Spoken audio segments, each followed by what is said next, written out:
Hello, आप सभी कैसे हैं। आप सभी का मेरे यूट्यूब चैनल BHU एकेडमी में स्वागत है। आज हम लोग रीजनिंग से संबंधित महत्वपूर्ण प्रश्नों को देखेंगे। ये सारे प्रश्न होने वाले आगामी एग्जामों के लिए बेहद ही महत्वपूर्ण होने वाले हैं। तो चलिए आइए एक एक करके शुरू करते हैं।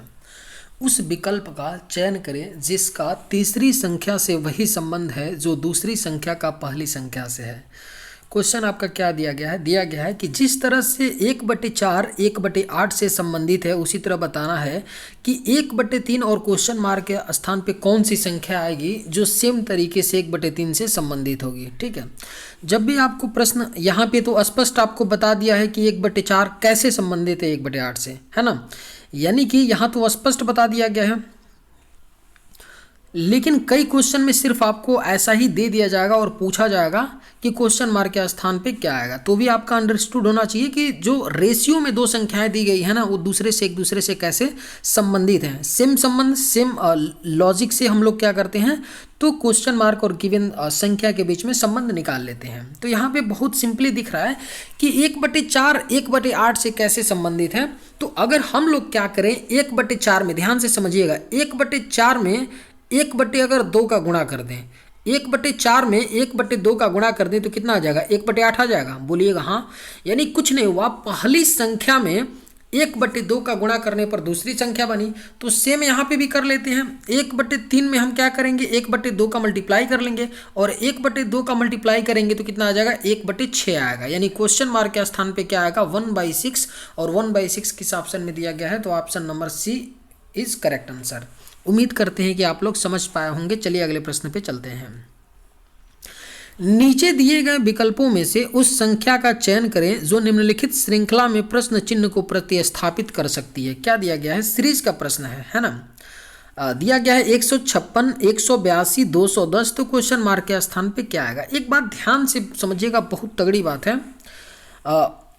जब भी आपको सीरीज का प्रश्न मिले ना, जब भी सीरीज का प्रश्न मिले तो हम तो दो बातों को हमेशा बताते हैं कि आपको देखना है, लेकिन एक और बात ये होती है, तीसरी बात, कि जब भी कोई सीरीज ऐसा मिले कि उस सीरीज में समरसता हो। समरसता का मतलब ये हुआ कि ज़्यादा सीरीज के जो नंबर हैं, संख्याएं हैं, फ्लक्चुएट ना करें। जैसे यहाँ पे देखेंगे तो इस सीरीज समरसता वाली सीरीज है, मतलब 156 से 182, 182 से 210, है ना। समरसता वाली अगर कोई सीरीज है, समरसता का मतलब ये हुआ कि संख्याओं में ज़्यादा आपको फ्लक्चुएशन नहीं मिलेगा। ऐसा नहीं है कि यहाँ 156 है तो यहाँ पे 212 है, ऐसा नहीं है। पास पास की संख्याएं ही है। यहाँ पे भी देखिए, जब तीसरी संख्या बनी तो बिल्कुल पास की बनी, है ना।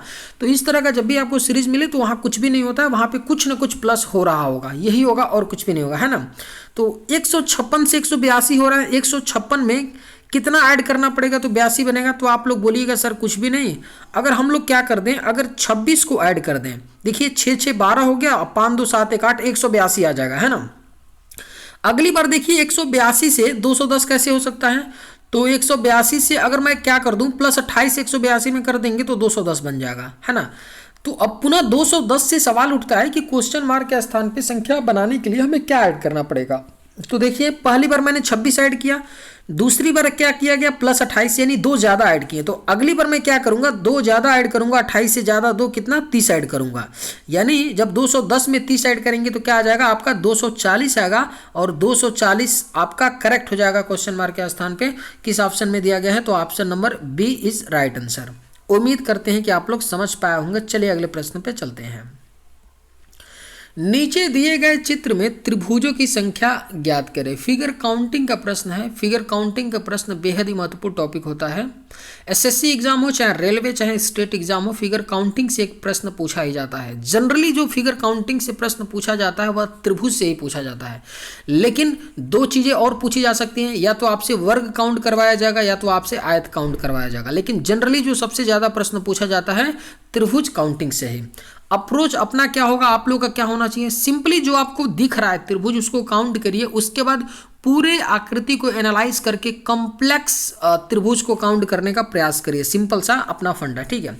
अब देखिए, इस त्रिभुज में सिंपली हमको दिख रहा है कि भैया ये वाला एक है, ये वाला एक त्रिभुज है, 2 है, ये भी एक त्रिभुज है, 3 है, ये भी एक त्रिभुज है, 4 है, ये भी एक त्रिभुज है, 5 है, जहाँ नंबरिंग कर रहा हूँ वो त्रिभुज है, ये 6 है, और नीचे भी एक त्रिभुज है, 7 है ना। हमें 7 त्रिभुज तो क्लियरली मिल गया। और कोई स्पष्ट त्रिभुज दिख रहा है, नहीं दिख रहा है। अगर हम अब क्या कर रहे हैं, 7 तो हमको त्रिभुज मिल गया है, बिल्कुल मिल गया है। अब देखिए पूरे फिगर, बड़े फिगर को एनालाइज करेंगे तो हमको दिख रहा है कि भैया ये भी तो आपका त्रिभुज ही है। यहाँ से अगर मैं ले लूँ यहाँ से यहाँ तक, एक ये भी तो है। तो 7 एक कितना हो गया, 8 हो गया। और एक इसके सेम अपोजिट में बना हुआ है, एक यहाँ से यहाँ तक मैं ले लूँ तो कितना हो गया, एक ये भी हो गया। तो 8 और एक कितना हो गया, 9 हो गया। यानी 2 ये और 7 ये 9, यानी इसमें टोटल कितने त्रिभुज हैं, तो 9 त्रिभुज हैं। राइट आंसर क्या हो जाएगा, option number D right answer होगा। 47 विद्यार्थियों वाली किसी कक्षा में अनुराग का रोल नंबर अंतिम विद्यार्थी से 18वां है, प्रारंभ से उसका रोल नंबर क्या है। बिल्कुल फिक्स टाइप का एक प्रश्न होता है और इसका करने का भी तरीका बिल्कुल सिंपल सा होता है ना। इस तरह के प्रश्नों का पैटर्न आप लोग याद कर लीजिए। जब भी ऐसा कहे कि कोई क्लास है, ठीक है, किसी कक्षा में बोला है 47 विद्यार्थी हैं, बोला है ना 47 क्या है, तो स्टूडेंट है। उसमें बोला है कि अनुराग का जो रोल नंबर है अंतिम विद्यार्थी से 18वां है, यानी क्या है, तो 47 विद्यार्थियों की कक्षा में नीचे से उसका क्या है, 18वां है। तो प्रारंभ से उसका रोल नंबर बताना है। तो प्रारंभ यानी इनिशियल से उसका रोल नंबर क्या होगा, लिखिए 47 टोटल में से माइनस करिए 18 करिए, ठीक है, नीचे से उसका स्थान और +1 करिए। 47 - 18 करेंगे तो 29 और 29 +1 कर दीजिए तो कितना आ गया, 30। यानी उसका प्रारंभ से स्थान क्या होगा, 30वां होगा।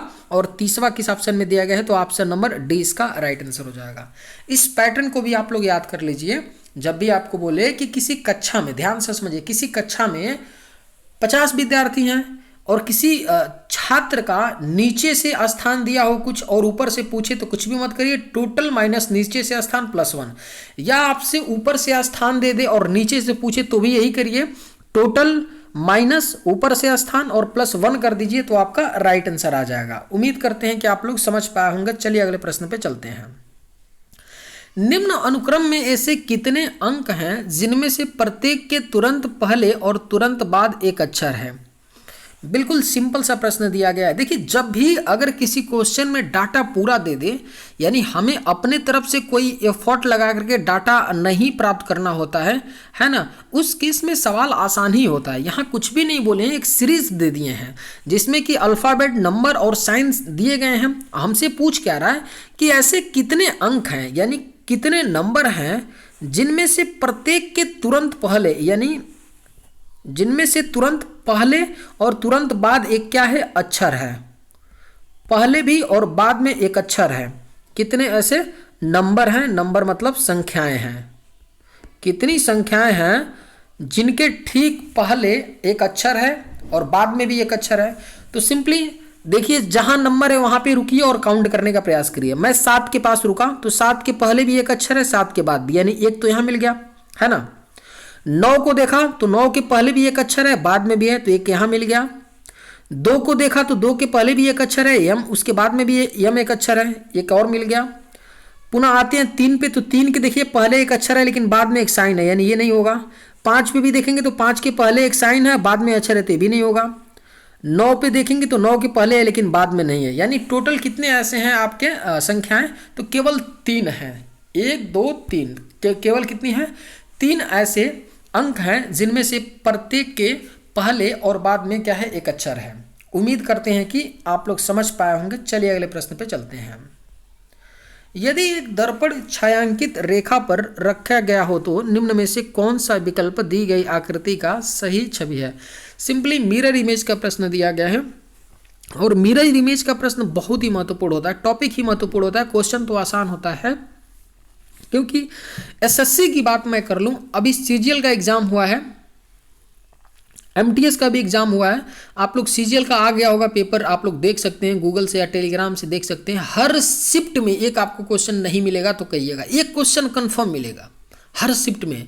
एमटीएस का भी पेपर हुआ है, अभी एमटीएस का आंसर की अभी नहीं आया है। जब भी आंसर किया है तो आपको मिल जाएगा सारा पेपर, आप लोग जा करके देखिएगा। मिरर इमेज का पूछा ही जाता है, यहाँ तक कि सीजीएल मेंस में भी पूछा जाता है। सीजीएल मेंस जनवरी में होने वाला है, डेट आ गया 17, 18, 19 में होगा।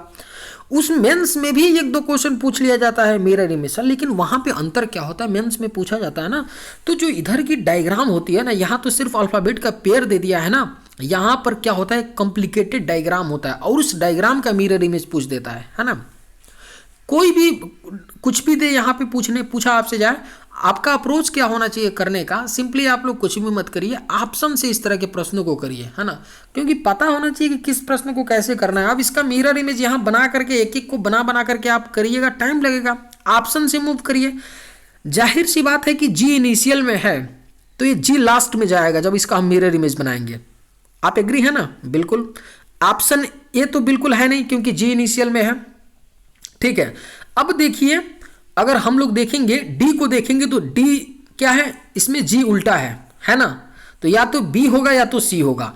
अब देखिए मेरा बात, अब आर क्या होगा, इनिशियल में होगा ना, लेकिन आर सी में उल्टा दिया है तो सी भी नहीं होगा, केवल ऑप्शन बी बचता है। तो राइट आंसर क्या हो गया, ऑप्शन बी। बना के भी देख सकते हैं, आपका ऑप्शन बी का ही क्या आएगा, आकृति आएगा इसका मिरर इमेज।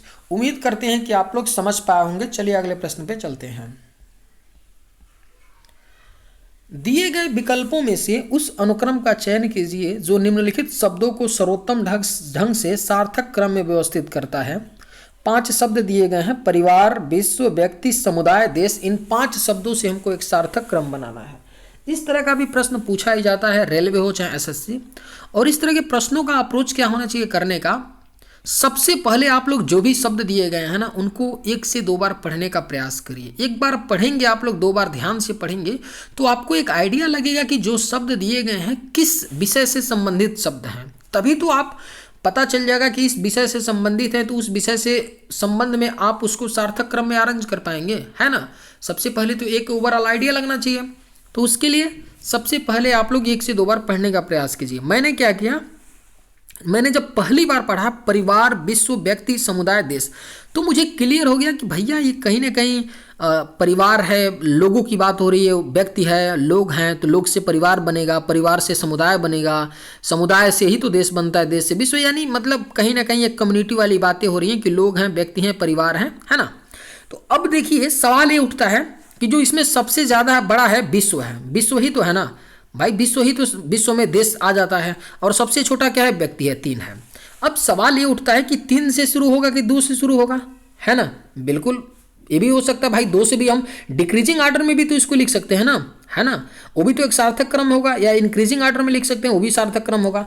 तो देखिए 2 से तो किसी ऑप्शन में स्टार्ट नहीं हो रहा है ना, 2 से नहीं स्टार्ट हो रहा है, इतना तो क्लियर है कि 2 से होगा या 3 से, है ना। तो डी तो कैंसिल हो गया ऐसे भी, और आपका सी भी कैंसिल हो गया भाई, क्योंकि सबसे इसमें छोटा व्यक्ति ही तो है और सबसे बड़ा विश्व है ना।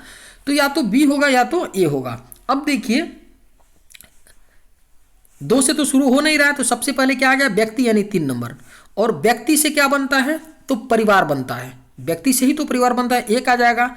और परिवार से क्या बनता है, समुदाय, 4 आ जाएगा। और समुदाय से क्या बनेगा, देश, 5 आ जाएगा। और लास्ट में आपका 2 आएगा, है ना। तो बनेगा 314, 52 इसका सार्थक क्रम बनेगा। किस ऑप्शन में दिया गया है, 31452 ऑप्शन ए में दिया गया है। तो करेक्ट आंसर क्या हो जाएगा, ऑप्शन ए हो जाएगा। कौन सा, 3, उसके बाद आपका 1, उसके बाद 4, उसके बाद 5, उसके बाद 2। तो राइट आंसर क्या होगा, ऑप्शन ए होगा। उम्मीद करते हैं कि आप लोग समझ पाए होंगे। चलिए अगले प्रश्न पे चलते हैं। नीचे दिए गए विकल्पों में से संबंधित शब्द को चुनिए। क्या दिया गया है, जिस तरह लाल जो है रुकना से संबंधित है, उसी तरह बताना है पीला क्वेश्चन मार्क के स्थान पे क्या आएगा।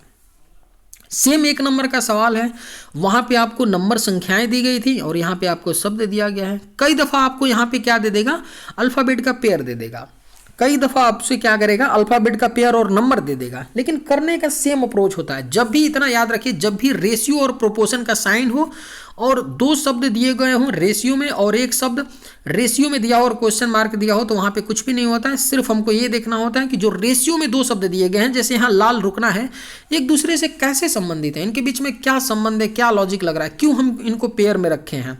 तो सेम संबंध, सेम लॉजिक को पीला और क्वेश्चन मार्क में लगा करके अपना आंसर लाएंगे, जो भी शब्द दिया रहेगा।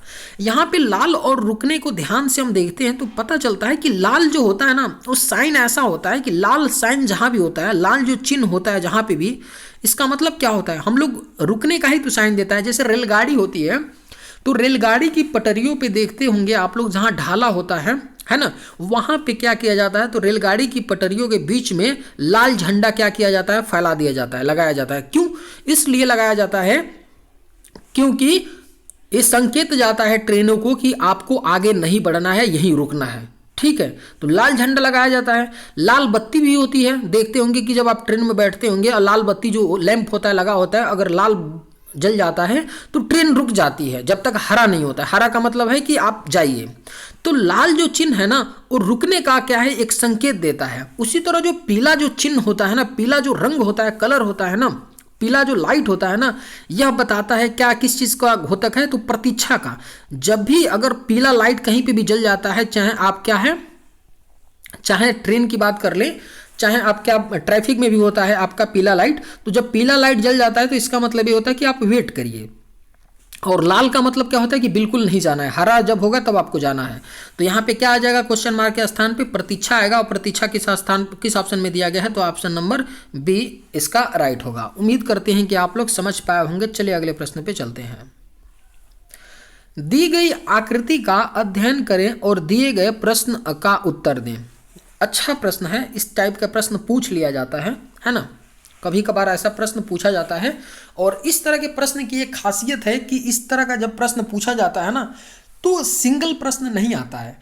कम से कम अगर ऐसा डायग्राम देगा तो कम से कम एटलीस्ट आपसे 2 सवाल इस डायग्राम से पूछेगा, है ना। देखिए सबसे पहले तो दिया क्या है कि दी गई आकृति का अध्ययन करें और दिए गए प्रश्न का उत्तर दें। ये आकृति है, इसको स्टडी करना है और इसके आधार पर हम उत्तर देना है। क्या देना है, कौन सा क्षेत्र उन छात्रों को दर्शाता है जो कि संगीतकार लेकिन खिलाड़ी नहीं है। अब ध्यान से समझिएगा, पहले तो थोड़ा डायग्राम को हम लोग समझने का प्रयास करते हैं। देखिए यहाँ छात्र लिखा है, यहाँ खिलाड़ी, यहाँ संगीतकार। अब ध्यान दीजिए, जो ये त्रिभुज है ना, त्रिभुज ये संगीतकार को क्या करता है, डिनोट करता है। संगीतकार को क्या करता है, डिनोट करता है। ठीक है, इसी तरह जो आपका ये वर्ग है, ये खिलाड़ी को, और जो आयत है छात्र को। अब जो ये त्रिभुज है, त्रिभुज में देखिए क्यू भी आ रहा है, आर भी आ रहा है, टी भी आ रहा है, यू भी आ रहा है, यानी ये सारे जो अक्षर हैं संगीतकार को डिनोट करता है। लेकिन अब ध्यान दीजिएगा, यू की अगर मैं बात करूं तो यू केवल त्रिभुज में है, तो ये केवल संगीतकार को डिनोट करता है।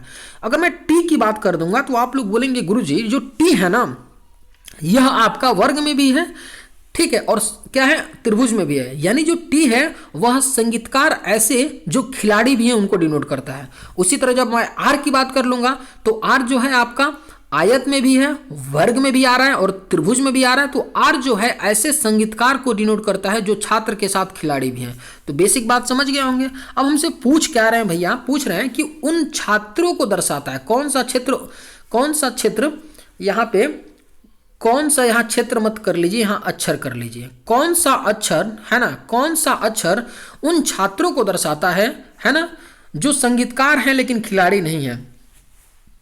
छात्र ऐसे जो संगीतकार हों लेकिन खिलाड़ी नहीं, यानी कि उसको त्रिभुज में भी आना चाहिए और आयत में भी। तो केवल आप देखिए ध्यान से, क्यू, क्यू की बात करें, खिलाड़ी उसको नहीं होना चाहिए, तो इस वर्ग में नहीं आना चाहिए। तो देखिए केवल क्यू ही ऐसा है जो क्या है, आपका त्रिभुज में भी आ रहा है और आपका आयत में भी आ रहा है। तो ऐसा क्यों, क्या है, ऐसे छात्र हैं जो संगीतकार हैं लेकिन क्या है, खिलाड़ी नहीं है। तो करेक्ट आंसर क्या हो जाएगा, ऑप्शन डी हो जाएगा, क्यों इसका राइट आंसर होगा। उम्मीद करते हैं कि आप लोग समझ पाए होंगे। चलिए अगले प्रश्न पे चलते हैं।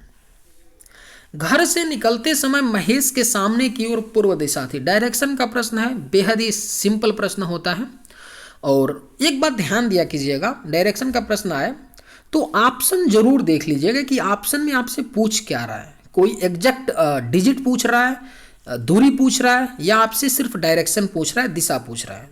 तो यहाँ देखिए ऑप्शन देखेंगे तो पूछ रहा है दिशा, यानी सिंपली पूछा है कि चलते चलते वह जब चलेगा, आखिरी स्टेज में जब चल रहा होगा तो किस दिशा में उसका मुंह होगा, ऐसे पूछेगा, है ना। तो यही पूछा है। सिंपल डायरेक्शन के लिए एक सिंपल सी बात होती है, आप सबको पता होगा, ऊपर नॉर्थ होता है, नीचे साउथ, और इधर ईस्ट होता है और इधर वेस्ट होता है। यही होता है ना, यानी ऊपर उत्तर, नीचे दक्षिण, इधर पूर्व, इधर पश्चिम होता है। सिंपल सी बात है, आप सबको पता होगा। अब देखिए जैसे जैसे क्वेश्चन में बोला है ना, वैसे वैसे हम महेश को दौड़ाएंगे और अपना आंसर लाएंगे। सिंपल सी बात है। घर से निकलते समय महेश के सामने की ओर पूर्व दिशा ही थी। जब घर से निकला था तो इसके सामने की ओर पूर्व दिशा थी, यानी भाई पूर्व दिशा तभी होगा ना जब इधर चल रहा होगा। भाई पूर्व दिशा तभी तो होगा, ऐसे चल रहा होगा। यही तो इस ना है, ठीक है। अपने स्कूल पहुंचने के लिए वह 2 बार दाएं और 1 बार बाएं मुड़ा। यहाँ से अपने स्कूल पे पहुंचने के लिए उसको 2 बार दाएं मुड़ना पड़ा। तो कोई बात नहीं, यहाँ से 2 बार दाएं मुड़ा देते हैं, 1 बार इधर मुड़ा, पुनः 1 बार दाएं मुड़ा, इधर आ गया, ठीक है। और उसके बाद 1 बार बाएं मुड़ा था, तो अब यहाँ से 1 बार बाएं मुड़ा था, ठीक है। और अपने स्कूल पे पहुंच गया। क्या किया? स्कूल पे पहुंच गया यहाँ पे, और ये उसका होम था, घर था। तो हमसे पूछा क्या है, अपने स्कूल पहुंचने के बाद उसके सामने की ओर कौन सी दिशा होगी। देखिए स्कूल पहुंच गया है लेकिन वो नीचे की तरफ चल रहा था, तो नीचे की तरफ कौन सी दिशा होती है? दक्षिण होती है। भैया यही तो है ना नीचे, ये नीचे, तो ऐसे ही तो नीचे है, यानी ये कौन सा दिशा है इधर? नीचे दक्षिण दिशा है। तो यही हमसे पूछा था कि उस नीचे की ओर चल रहा है तो किस दिशा की ओर है? तो दक्षिण की तरफ। दक्षिण किस ऑप्शन में दिया गया है? तो ऑप्शन नंबर बी इसका राइट आंसर हो जाएगा। उम्मीद करते हैं कि आप लोग समझ पाए होंगे। चलिए अगले प्रश्न पे चलते हैं। उस वेन आर्य का चयन करें जो दिए गए वर्गों के बीच संबंध को सर्वोत्तम रूप से दर्शाता है। क्या दिया गया है? भिंडी, सेब, फल, इन तीन शब्दों से हमको एक डायग्राम बनाना है जो इन तीन शब्दों को रिप्रेजेंट करता हो। ध्यान से इन तीन शब्दों को ऑब्जर्व करने पे आपको पता चलेगा। क्या पता चलेगा? अगर मैं सिंपली आपसे पूछूं, आप लोग बताइएगा कि ये बताइए डियर कि भिंडी और सेब में कोई संबंध है क्या? आप लोग बोलिएगा नहीं सर कोनो संबंध नहीं है। भिंडी क्या होता है? इसकी सब्जी बनती है, हम लोग खाते हैं। भिंडी लेडी फिंगर ये सब्जी है। भिंडी सिंपली। सेब की बात करेंगे तो कहिएगा गुरुजी सेब तो फल है यानी फ्रूट में आता है। अब मैं पुनः बोलूं कि भिंडी और फल में कोई संबंध है क्या, तो आप लोग बोलेगा नहीं गुरुजी भिंडी फल नहीं है, भिंडी क्या है? एक सब्जी है, कोई भी संबंध नहीं है। अगर मैं आपसे फिर पूछूं कि डियर आप ये बताओ कि सेब और फल में कोई संबंध है क्या, तो आप लोग बोलिएगा बिल्कुल सर सेब एक फल है, यानी फल की कैटेगरी में सेब आता है तो सेब क्या होगा? फल के अंदर आएगा। तो सिंपली हमारा कुछ इस तरह का डायग्राम बनेगा। क्या बनेगा? ये आपका क्या हो गया? फल हो गया, है ना।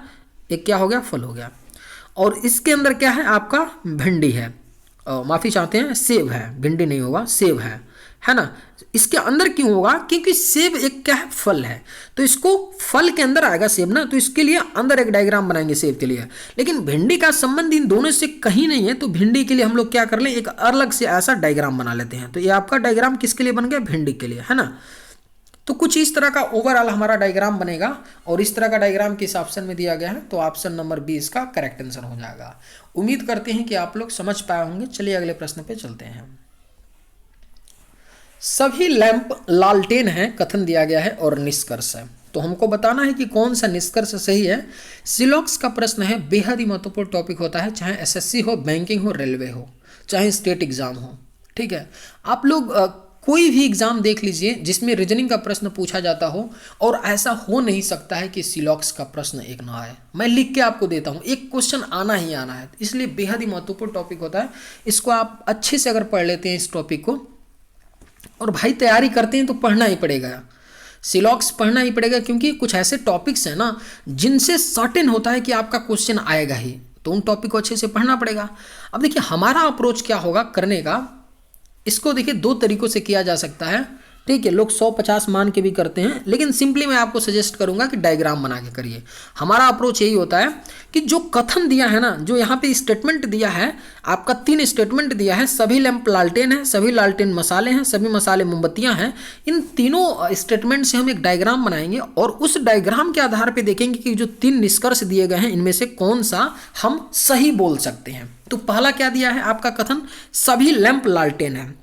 एल से मैं बना रहा हूं, सभी लैंप क्या हो गया? लालटेन। लालटेन को मैं क्या लिख देता हूं? तो एलटी लिखता हूं, लालटेन। अब देखिए भैया बात समझिएगा ध्यान से, अगर मैं लैंप लिखूंगा और लालटेन लिखूंगा, इन शब्दों को मैं लिखूंगा ना, तो आपका टाइम किल होगा, इसलिए इनके शॉर्ट फॉर्म को आप लिखने का प्रयास कीजिए, तभी आप समय बचा पाएंगे। अगली बार क्या बोला है? सभी लालटेन मसाले हैं। कोई बात नहीं, जितने भी लालटेन हैं वो क्या है? तो मसाले हैं। मसाले को मैं एम से डिनोट करता हूं, ठीक है। और अगली बार बोला है, तीसरा क्या है कथन? सभी मसाले मोमबत्तियां हैं। कोई बात नहीं, जितने मसाले हैं क्या हैं? तो आपका मोमबत्ती, ठीक है, क्या है? आपका मोमबत्ती। तो इसको मैं कैसे मोमबत्ती को क्या बनाता हूं? लिखता हूं एम और बी लिख देता हूं, ध्यान दीजिएगा, है ना। शॉर्ट में ही लिखिएगा डियर, आप लोग हमेशा शॉर्ट में लिखने का प्रयास कीजिए। जैसे अगर आप लोग मैथ पढ़ते होंगे तो मैथ में साइन थीटा अगर लिखना है, साइन थीटा लिखना है तो इसको केवल एस लिखिए, कॉस लिखना है तो सी लिखिए, टेन लिखना है तो टी लिखिए, तभी आप समय बचा पाइएगा। क्योंकि वो समय खत्म, वो दौर खत्म हो गया, इतनी भीड़ है तैयारी में, इतनी भीड़ है। अगर आपके पास ऐसा अप्रोच नहीं रहेगा कि आप टाइम बचा पाएँ, एग्जाम में टाइम का ही गेम होता है, तो आप लोग नहीं कर पाइएगा, है ना। तो इसलिए शॉर्ट फॉर्म में लिखने का प्रयास कीजिए, है ना। अब देखिए इसी डायग्राम के आधार पे हम निष्कर्ष देखें कि कौन सा सही हो सकता है। पहला बोला है कि कुछ मोमबत्तियां लैंप हैं, कुछ जो मोमबत्ती हैं एमबी से मोमबत्ती, एल से लैंप। तो भैया बात सही बोल रहा है, कुछ मोमबत्ती क्या है, लैंप हैं, कुछ मोमबत्ती लैंप हैं।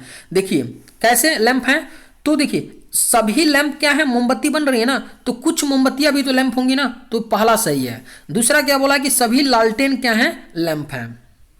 सभी लालटेन एलटी से क्या है, लालटेन। सभी लालटेन लैंप नहीं है गुरु, कैसे हो सकता है डियर, सभी लालटेन लैंप नहीं है, सभी लैंप हो सकता है ना, सभी लैंप लालटेन हो सकता है, लेकिन सभी लालटेन देखिए बड़ा वाला जो आपका सर्कल है ये क्या है, लालटेन को डिनोट करता है। तो ये बोल रहा है कि जितने भी ये लालटेन है ना सभी लैंप है, नहीं भैया सभी लैंप लालटेन हो सकते हैं, दूसरा गलत है। तीसरा बोल रहा है कि कोई लालटेन लैंप नहीं है, कोई भी जो लालटेन है वो क्या है, आपका लैंप नहीं है, कोई भी लालटेन जो है आपका लैंप नहीं है। तो देखिए कोई भी लालटेन लैंप नहीं है, एलटी से लालटेन, एल से लैंप, बिल्कुल गलत बोल रहा है ना भैया। कैसे हो सकता है कि कोई लालटेन लैंप नहीं है, कुछ लालटेन तो लैंप होंगे ना, तो कैसे हम बोल सकते हैं कि कोई भी लालटेन लैंप नहीं होगा, यानी तीसरा भी आपका गलत होगा। तो राइट आंसर क्या हो जाएगा, ऑप्शन ए होगा, केवल निष्कर्ष एक पालन करता है। उम्मीद करते हैं कि आप लोग समझ पाए होंगे। चलिए आज के वीडियो में बस इतना ही। अगर आप लोगों को ये वीडियो पसंद आए तो एक लाइक जरूर कीजिएगा। थैंक्स।